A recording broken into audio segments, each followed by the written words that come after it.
First Blood! Whenever you boot up a popular game on your PC, whether that's League of Legends, Fortnite, or Elden Ring, there's a massive Chinese behemoth lurking right behind the screen. Today, it is the single largest gaming company on the planet, towering over giants like CD Projekt Red, Blizzard, and Sony. But make no mistake, this company is an absolute cancer to the entire industry. The corporate giant I'm talking about is Tencent. Let me just break the numbers down for you. They own 100% of Riot Games. They hold an 84.3% stake in the parent company behind Clash of Clans, 100% of Path of Exile's parent company, 40% of Epic Games, and 35% of Ubisoft. Hell, even PUBG belongs to them. And the crazy part? Even in games where they don't own a single share, as long as the developers are using the Unreal Engine, Tencent is still quietly cashing in thanks to that 40% stake in Epic. The reality is, this corporation has contributed absolutely nothing of value to the gaming world. Its entire rise to the top is paved with ruthless monopolies, blatant rip-offs, and financially suffocating the competition.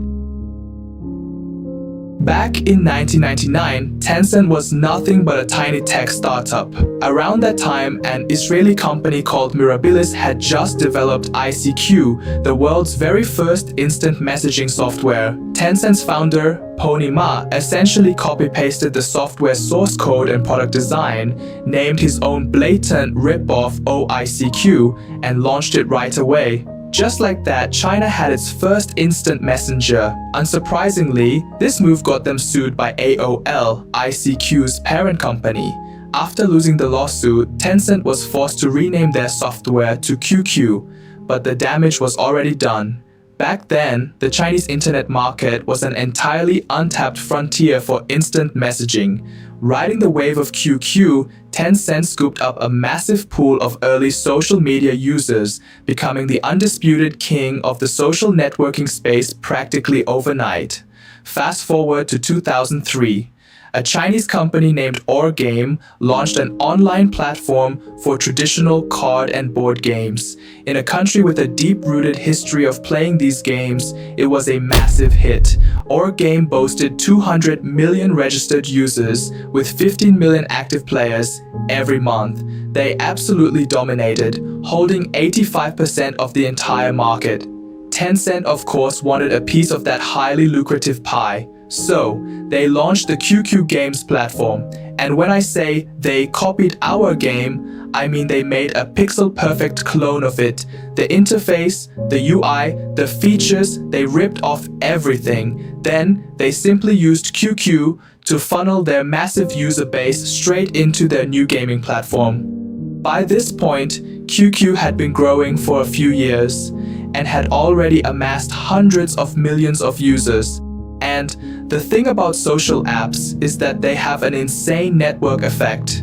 If you download an app, your friends are basically forced to download it too, just to stay in touch, creating a viral, explosive growth loop in a very short amount of time. Thanks to this colossal social network, Tencent had access to an infinite amount of essentially free marketing. By September 2004, Tencent's player count had already surpassed Our Games. Just 2 years later, Our Games' market share plummeted to less than 1%. They were completely wiped off the map by a company that built its success purely on copying. Armed with QQ as an unstoppable free traffic gateway, Tencent spent the next few years systematically destroying almost every other gaming company using this exact same playbook, pixel-perfect cloning.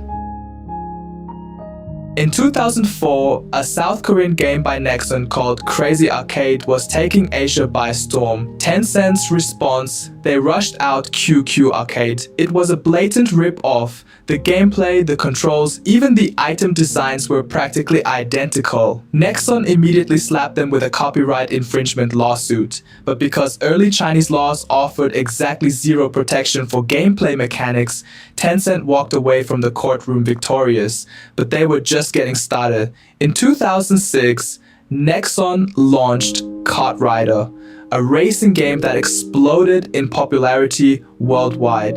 In China, a company called Tencent got the publishing rights.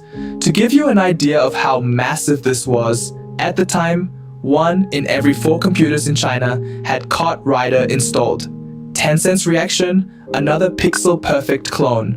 They released QQ Speed. They copied everything down to the finest detail. The driving physics, the micromechanics, the character silhouettes, the car tuning interface, and even perfectly scaled recreations of the most iconic racetracks. Fueled by QQ's monstrous social traffic, they effectively choked KartRider to death in the Chinese market. In 2007, Nexon was targeted again. Their hit game MapleStory was stripped for parts. Tencent cloned the mechanics, the core gameplay loop, and the UI. All they did was slap a Chinese Journey to the West skin over the original Western fantasy setting. Once again, they poached a massive chunk of the core player base. In 2008, Audition Online by T3 Entertainment became the ultimate obsession for Chinese teens. Tencent immediately pumped out QQ Dance, ripping off everything from the directional arrow controls to the exact dance animations. Riding on QQ's incredibly active social ecosystem, they dealt a devastating blow to the original creators. That same year, a South Korean studio named Smilegate made a shooter called Crossfire, though its gameplay was honestly lacking in originality.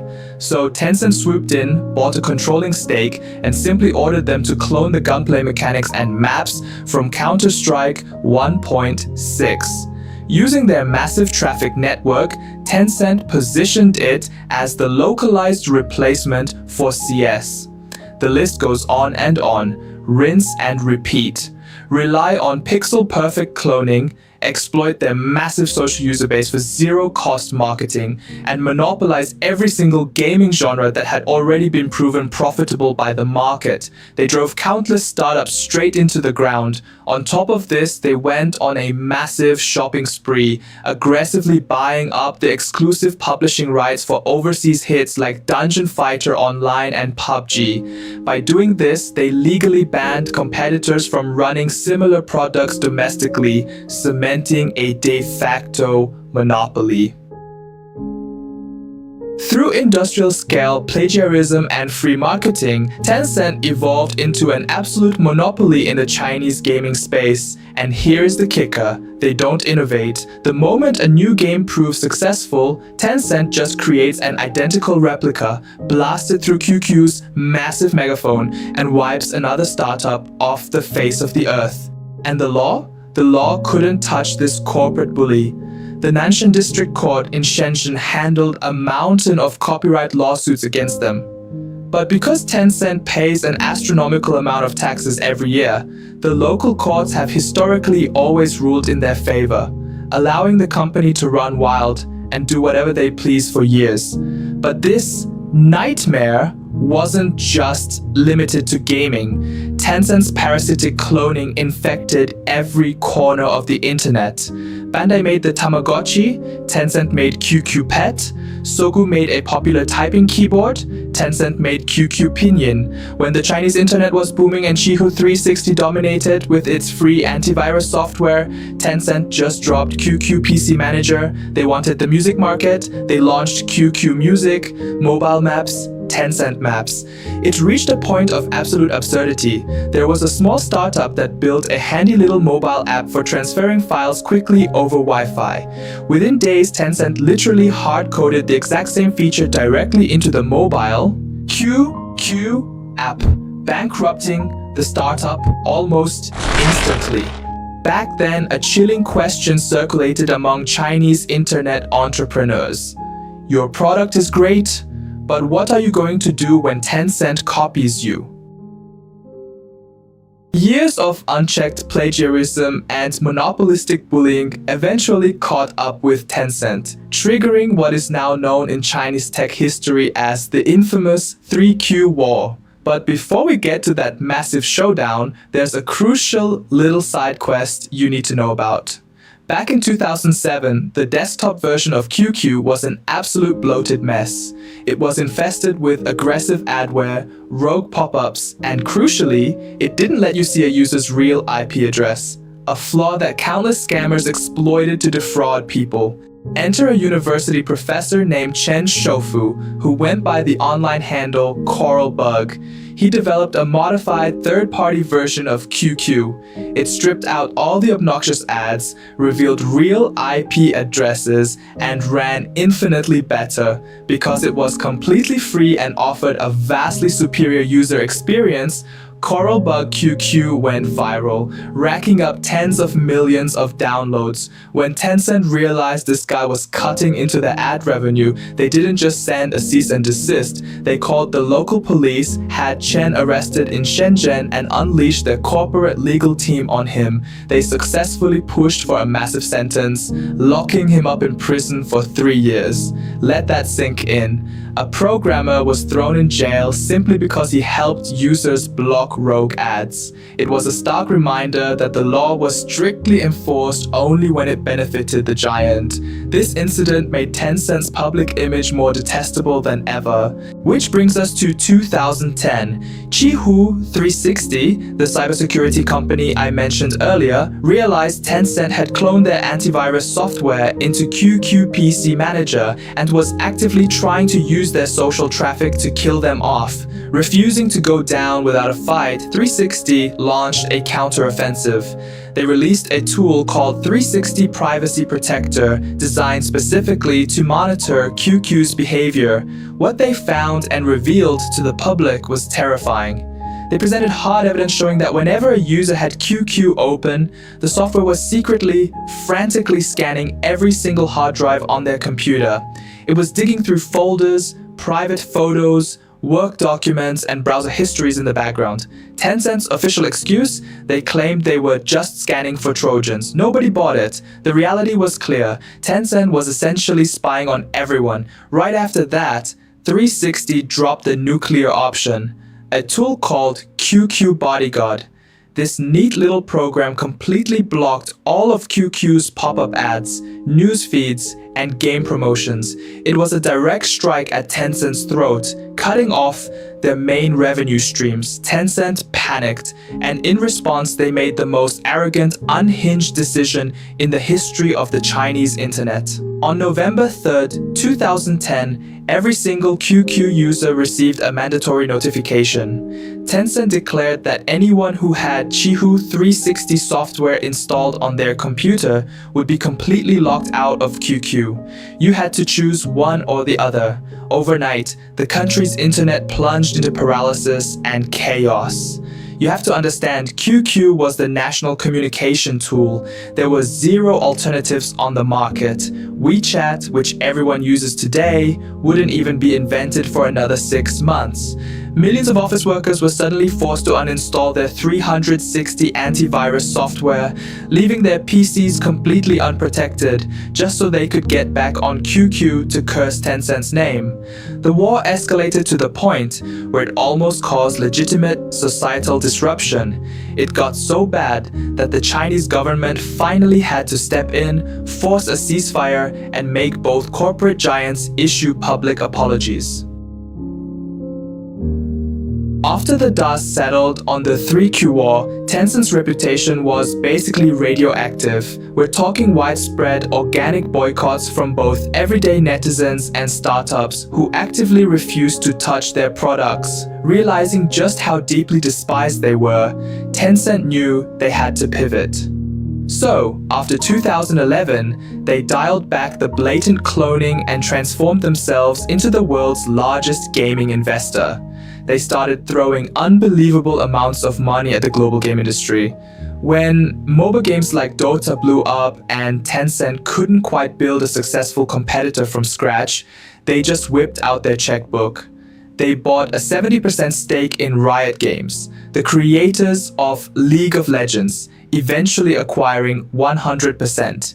In 2012, they bought 40% of Epic Games. This was an incredibly brilliant play. Not only does Epic own the cultural phenomenon that is Fortnite, but they also control the Unreal Engine, the literal foundational lifeblood of the global gaming industry. In 2016, they dropped a staggering $8.6 billion to acquire an 84.3% stake in Supercell, the studio behind Clash of Clans. Since then, they've quietly scooped up massive shares in Ubisoft, From Software, and Larian Studios. They even branched out beyond gaming. To this day, they still hold about a 5% stake in Tesla. But here's the genius part. To avoid the inevitable gamer boycotts that would follow their toxic brand name, Tencent adopted a strictly hands-off approach. They just inject the capital and let the studios run themselves, keeping their own footprint completely invisible. And that is exactly why today, when you browse the top charts on Steam or the Epic Games Store, almost every single major hit has Tencent's shadow lurking somewhere in the background. So, does this mean they finally stopped stealing? Not even close. In 2023, after the indie hit Fall Guys took over the world, Tencent dumped $200 million into developing a party game called DreamStar. Once again, they fell right back on their old habits, executing a pixel-perfect clone of the gameplay, the aesthetic, and the maps. They even blatantly ripped off highly popular, user-generated custom maps. And yet again, they faced zero consequences. But in 2025, they finally flew too close to the sun. Tencent announced a game called Light of Motiram. From the red-haired female protagonist and mechanical beasts right down to the overarching art direction, it was a shameless absolute rip-off of Sony's Horizon Zero Dawn. But this time, they kicked a steel plate. Instead of fighting in local Chinese courts, Sony filed a massive copyright lawsuit in the United States. In court, Sony's legal team tore them apart, publicly condemning the project as a slavish clone. By December 2025, buckling under the immense legal pressure, Tencent reached a secret settlement with Sony, and the game was quietly pulled from global storefronts. From start to finish, this company has never shed its fundamentally greedy nature. The only thing that changed is that today's gamers and international laws are no longer letting them get away with it. China's incredibly massive captive market and its towering Great Firewall acted as the perfect incubator for this monster, and perhaps if this behemoth ever falls, its demise might finally allow true creative vitality to breathe again in the industry. Hey guys, I'm the creator here, and my editor and I run this channel together. Thank you so much for watching this far. We are a brand new channel, and we really need subscribers right now to help us get into YPP and keep making videos. If you like what you saw, please consider subscribing. It's the biggest support you could get us. Thank you very much.